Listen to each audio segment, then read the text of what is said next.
Qad aflaha man zakkaha. Qad aflaha. Kita ngaji yang betul ya, pakai ilmunya. Man zakkaha. Zakkaha. Ya. Pertama pakai qad. Qad itu kalau di ilmu nahwu namanya harfu tahqiq. Huruf yang menjamin kepastian. Ya, aflah dari kata falah. Ya, falah itu sukses dan bahagia. Kalau Anda buka kamus bahasa Inggris bahasa Arab, maka falah diterjemahkan success and happiness. Bukan sekedar bahagia, tapi ada suksesnya. Dia ada sukses saja disebut fauz namanya. Disebutkan derivasinya dalam Al-Qur'an 29 kali. Ya, ada faiz, ada fauzan, faizah, fauzi, itu sukses. Ya, fauzi, orang yang diharapkan sukses dalam hidupnya. Walaupun belum tentu bahagia. Ada faiz. Kalau bahagia saja, farah namanya. Farah. Orangnya farhan, perempuannya farah. Kalau ada yang namanya farhan, artinya orang yang diharapkan bahagia selama hidupnya. Bahagia, walaupun belum tentu sukses. Nah, Anda pilih mana? Kaya tapi gelisah atau miskin tapi tenang? Miskin tapi tenang. Oke, di antara yang kedua selalu ada alternatif yang ketiga. Kalau bisa kaya dan tenang, sukses dan bahagia, kenapa pilih salah satu dari yang dua tadi? Dan Allah Maha tahu, maka ditawarkan pilihan langsung yang ketiga, namanya falah. Falah itu sukses dan bahagia, kaya dan tenang. Kalau Anda genggam kebahagiaan itu, digenggam sukses itu, dan gak mau dilepas, maka dalam ilmu saraf tambahkan hamzah di depan kalimatnya. Asalnya falah begini, falah gini, tambahkan hamzah gini. Kalau tambahan satu huruf muncul di depan kalimat, maka harokat huruf yang pertama dari kalimat asal ini falah, fa, pindah ke sini. A harakatnya, fa. Karena pindah yang ini mati, sukun. Sukun, bulat. Karena ini sudah ada hamzah, maka di ilmu sharaf ilatnya ini hilang. Harokat tetap aflah. Falah, jadi aflah. Orang yang menggenggam dengan kuat kebahagiaan dan kesuksesan. Terjemahkan dengan ilmunya, qad aflaha. Aku pastikan, kata Allah, ada orang yang akan menjamin kebahagiaan dalam hidupnya dan sukses dalam pekerjaannya. Jadi kalau beraktivitas dimanapun, ada masalah sebesar apapun, tenang aja. Kayak nggak ada pengaruh pada dirinya. Bukan nggak punya masalah, teman-teman. Punya masalah juga. Cuma masalah itu diberi rumus oleh Allah sehingga menjadi ringan. Bukan nggak berat, bukan nggak ada masalah. Jadi sebelum itu datang, dia sudah tahu ilmunya. Sehingga ketika datang, ringan aja dihadapi, seberat apapun. Ya, indah. Dan sukses dia. Dan ketika ada tantangan, dan Quran tidak pernah menyebut hambatan, tantangan. Ada tantangan dalam pekerjaan, dihadapi, tenang aja. Dan kesuksesan itu Allahu Akbar. Begitu seorang punya positive thinking, tenang jiwanya, maka setengah kesuksesan sedang dia genggam dalam tangannya. Bergerak, bergerak, bergerak, bergerak, bergerak. Allahu Akbar. Aflah. Siapa orang itu? Maka rumus awalnya man. Ismun mausulun alal fardiyatil amiyah. Konjungsi huruf sambung menyambungkan dua hal. Yang pertama dengan yang kedua. Qad aflaha ingin disambungkan dengan zakah. Disambungkan kadang-kadang menunjuk kepada objek atau subjek sekaligus. Tanpa batas bagi setiap personal. Seakan Allah ingin mengatakan bagi Anda siapapun hamba.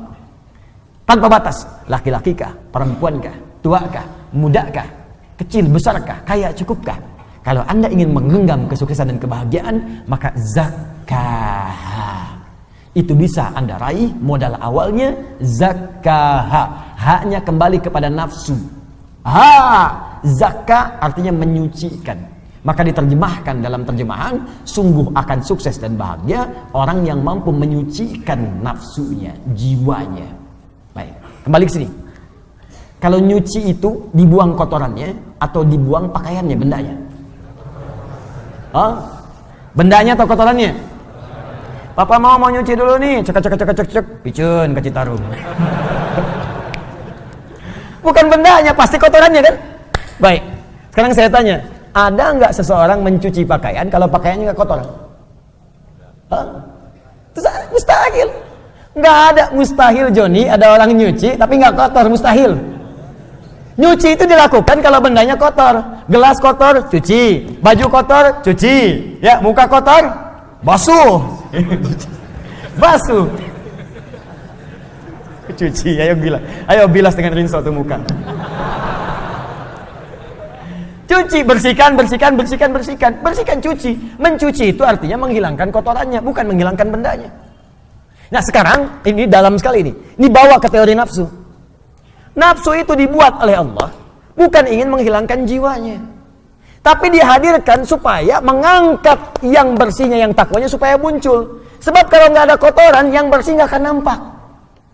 Anda itu kan mencuci supaya nampak bersihnya kan? Kalau kotorannya nggak diciptakan, bagaimana tahu bersihnya? Di mencuci itu bukan menghilangkan bendanya, supaya Anda paham ada bersihnya. Dibuatlah kotor. Kotor itu dibuat bukan ingin menjadikan benda kotor, tapi supaya Anda mendapatkan kebersihan darinya. Begitu cara memahaminya. Maka kata Allah, saya ciptakan nafsu ini bukan ingin membuat kalian itu menjadi banyak masalah. Bukan ingin menjadikan kalian buruk, tapi sifat di nafsu itu saya buat sebagai katalis supaya yang takwanya muncul. Sebab kalau nggak ada lawannya di nafsu, yang takwa nggak akan muncul. Bagaimana ketahuan sabar kalau nggak ada marah? Nggak ada hujan, nggak ada angin, nggak ada geledek, nggak ada petir, tiba-tiba marah aja. Gara-gara maneh yuk. Mustahil ada begitu, pasti ada pemicunya dulu. Ya, kalau Anda ingin mengangkat jujur, mesti ada bohong. Maka bohong diciptakan bukan untuk menjadikan manusia pembohong, tapi supaya jujurnya nampak. Sebab kalau nggak ada sifat bohong, jujur nggak akan kelihatan. Kalau nggak ada sifat ria, yang tawadu nggak akan nampak. Kalau nggak ada sombong, sifat rendah hati nggak akan nampak. Makanya diciptakan sombong, bukan ini menjadikan manusia sombong, bukan. Makanya ketika Qarun sombong, oleh Allah dicela. Buka Quran surah 28 ayat 76 sampai 77 itu. Inna Qaruna kana min qaumi Musa fabagha alaihim. Qarun itu termasuk kaumnya Musa, sombongnya luar biasa. Bagha, sombong dengan harta. Togha, sombong dengan kedudukan. Ingat, indah bahasa Arab tuh. Togha, sombong dengan kedudukan. Makanya Fir'aun ketika disebut sombong, kalimatnya pakai togha. Idhab ila fir'auna innahu togha. Tapi Qarun bagha. Inna Qaruna kana min qaumi Musa fabagha alaihim. Bagha dengan harta. Kalau tidak disebutkan siapa orangnya langsung, kapan kejadiannya, ini menunjukkan kejadian tersebut akan terjadi lagi di masa depan dengan tokoh yang berbeda. Fir'aun bukan nama asli, tapi gelar yang melekat kepada Raja Mesir. Faraoh, bahasa Arabnya Fir'aun. Ini menunjukkan ada potensi kesombongan jika melekat pada kedudukan. Maka hati-hati. Ada ilmunya, kelola itu supaya tidak sombong. Kalau Anda sombong, kata Allah, telat. Sudah ada Fir'aun sebelumnya. Harta juga begitu, ada potensi kesombongan jika melekat pada harta. Contohnya Qarun.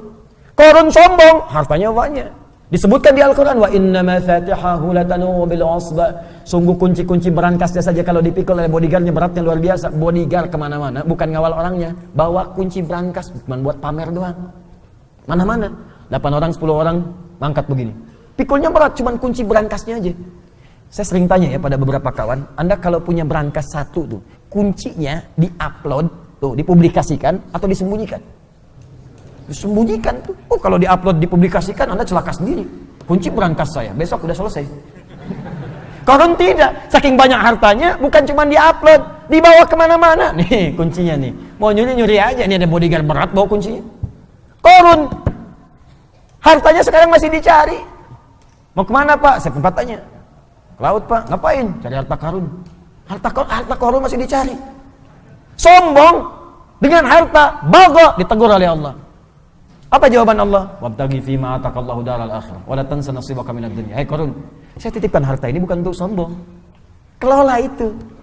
Tepis kesombongan, arahkan supaya engkau tawadu beramal dengan hartamu.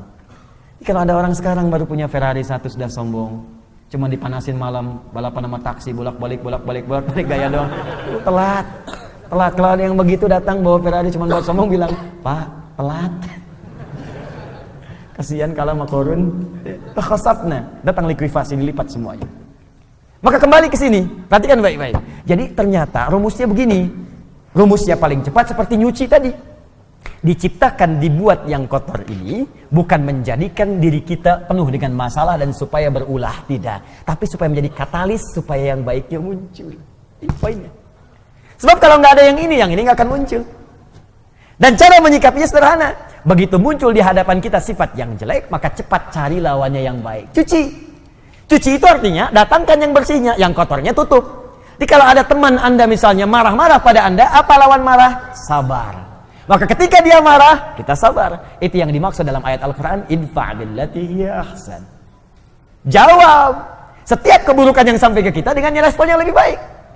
Cara melihatnya supaya kita nggak capek, cara melihatnya kembalikan ke sini. Oh, marah dititipkan pada kawan saya sekarang bukan untuk menjadikan dia pemarah, tapi supaya Allah mengangkat kesabaran pada diri saya. Bukankah Allah mengatakan innallaha ma'as sabirin? Sungguh Allah bersama orang sabar. Bukankah kalimat pertama dalam Al-Quran bagi para penghuni surga dari malaikat adalah kalimat sabar? Quran surah ke-13 ayat 23 sampai 24. Salamun alaikum bima sabartum. Selamat Anda telah sabar saat di dunia. Namanya sobirin, dicela oleh kawan, marah-marah. Marah diciptakan bukan ingin membuat dia marah, tapi supaya sabar saya terangkat. Mungkin itu cara Allah mengabulkan doa Anda.